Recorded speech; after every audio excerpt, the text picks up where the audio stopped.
MrTransformers96 here with another review. This time it is the top 10 best figures of 2013, which I purchased in my opinion.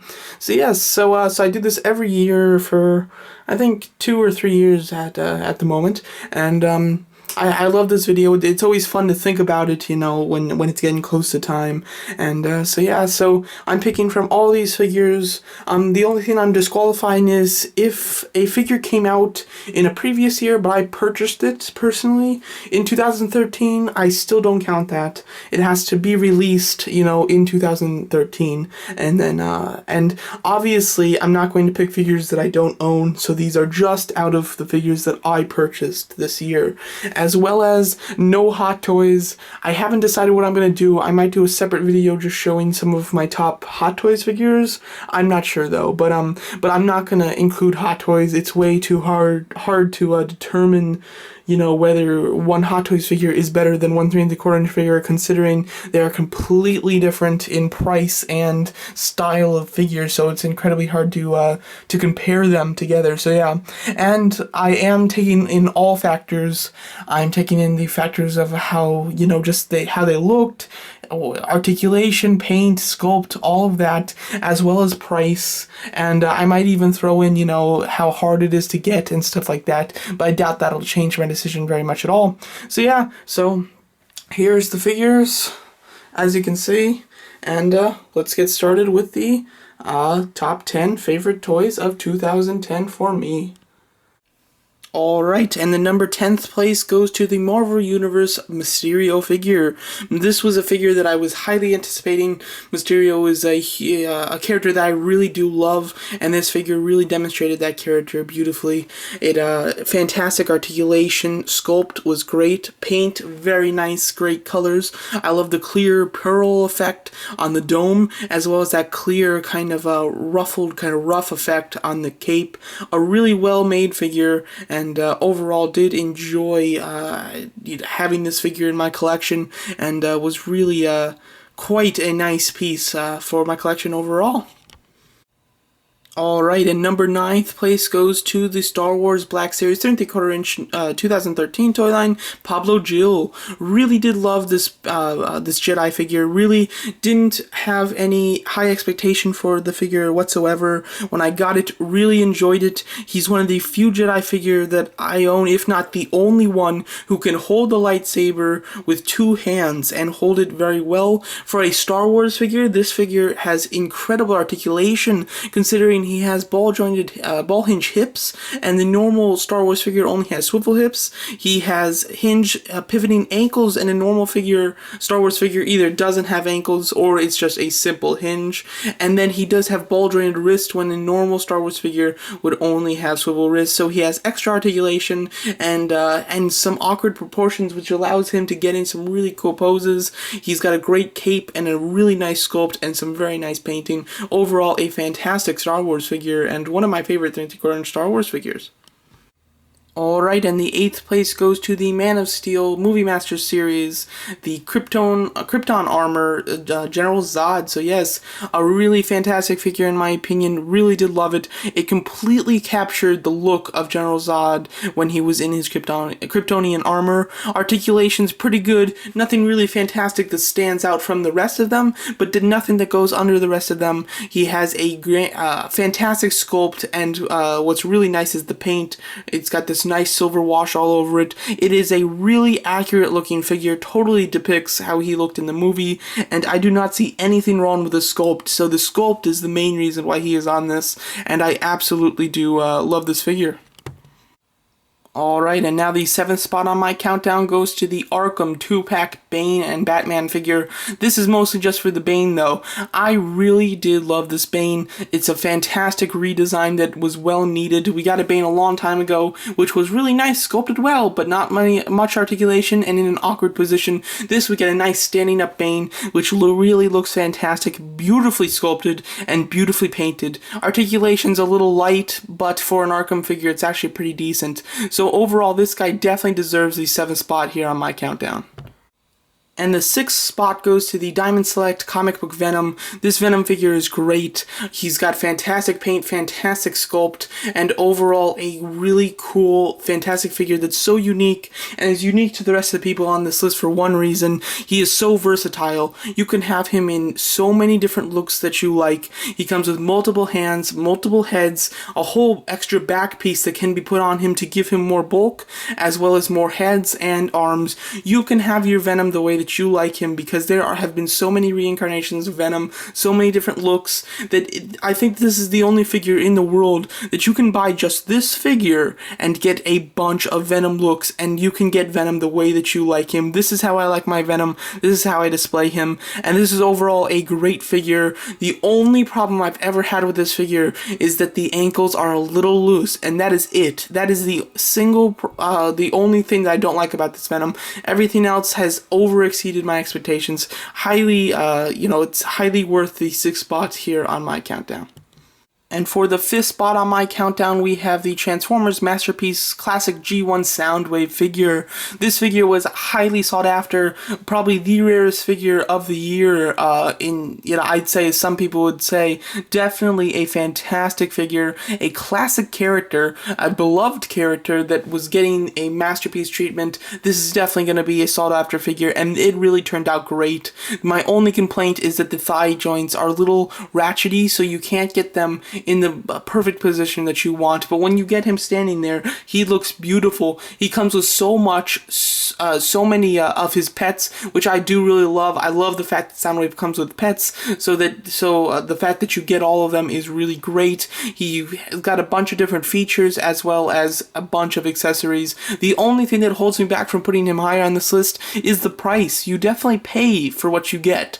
It's not like another figure that you get more for your value. This one you pay for what you get, but what you get is beautiful, and that was why he totally deserves the 5th spot here on this countdown. And the 4th spot on this countdown goes to the 6-inch Star Wars Black Series Boba Fett figure. This figure was really great, one that I definitely wanted to find, but thought it was going to be very hard to find. I got some tremendous luck and was able to find it easily. I am super happy with this figure, a highly fantastic figure as far as it is so great looking. It completely embodies what Boba Fett looked like from The Empire Strikes Back and completely puts it in toy form. Really do love it. One thing that I love about this figure that totally is so much better than any Boba Fett figure is the head articulation. You can really turn it and give him those real expressions. It gives him life. Otherwise, I've owned a very large amount of Boba Fett and Jango Fett figures in my lifetime, and they never really had so much life as this one. You can't get those nice poses that really show you emotion and show you, the attitude of the character, and this is the first Boba Fett / Jango Fett figure that I've owned that can do that. It's kind of a hard thing to explain, but I think if you get it, you'll kind of know what I'm talking about. I highly recommend this figure, and that is why this figure definitely deserves the 4th spot on my countdown. Alright, and for that 3rd place, we have the Marvel Legends Iron Man 3 movie, Iron Patriot, and Mark 42. Of course, you guys know my opinion about the movie, didn't love it, but this is not about the movie, this is about the figures, and these figures are 2 great figures. I was very happy to get both of these, very much anticipating these as well, and this is just really what we wanted from the 3 3/4 inch line, and obviously we completely didn't get. This totally makes up for it. Both of them really excellent paint, especially on that Iron Patriot. Iron Patriot, I would say, is better out of the 2, but it was not fair for me just to put one of these in because they are so similar, and so these 2 together earn the 3rd place for themselves. But overall, paint is really great, especially on Patriot. The sculpting on both of them is fantastic. The articulation is amazing. It's got every joint that you want. The only parts where it doesn't articulate really well is when the joint is hindered. It's not because they cheaped out and didn't put a good joint in there. It's just that another piece of the aesthetic of the figure is blocking it, and therefore it's okay because it's for the look of the figure, which is important. So overall, these guys totally earned that 3rd place on my top 10 countdown. Alright, my number 2 favorite figure of the year was the NECA 6-inch series Pacific Rim leatherback figure. I absolutely love this figure. This was a figure I was really looking forward to, and it really blew my expectations. Really did love it. I absolutely think that the sculpt is beautiful. The painting is absolutely brilliant the way that it was put in there. My only complaint about this figure is the articulation is a little low, but that is not a problem considering he's got very odd proportions. It's very hard to articulate somebody like this, and they gave him a really fantastic amount of articulation in places that they could, like the fingers. The fingers are all articulated, which is so great, and overall this is a fantastic figure, really top of the line. This type of figure really makes me respect NECA, because most other companies would make this figure, put him in a deluxe package and charge more for him, and nobody would have said anything because it would have made sense. But NECA didn't. NECA put him in the basic figures, even though he is so much larger than a basic figure. So you buy this and Gypsy Danger for the same price, you get so much more with this guy, and this is really what I love about toy makers. I think that NECA is a really respectable company, and I think that this is one of their top of the line figures. Really do love it. A fantastic figure and a cool character from the movie as well. So overall, this figure highly deserves that second place in my top 10 countdown. Before I reveal my number one, here are some honorable mentions. We have the Diamond Select comic Rhino, a very good figure. The Pacific Rim Striker Eureka, an excellent figure. The Thor, the 3/4-inch Dark Elf figure, a wonderful figure. The Minimates Ultimate Electro, this is a little bit of a custom though, but if I would have put him in this, I would have used the Ultimate. It's a little hard to judge Minimates compared to the rest of these though, so he didn't make it, but he was an excellent Minimate this year. We had the Movie Masters Man of Steel himself, Superman, a great figure, and then the Marvel Legends Iron Man 3 Build-A-Figure, which happened to be the Ironmonger, a great figure. I found it hard to put him in this though, being that he is a Build-A-Figure, and therefore I cannot determine how much his value is. Therefore I cannot say how much you have to pay to get him, because there are multiple ways of building a Build-A-Figure, so it wasn't fair. So here are some excellent figures, all of which didn't make in this top 10, but were great figures of the year. Now let's reveal my number one. Alright, and my number one favorite figure of the year does go to the Marvel Universe Rhino. This is the second version of Rhino, and boy did they improve. I absolutely could say nothing bad about this in my review.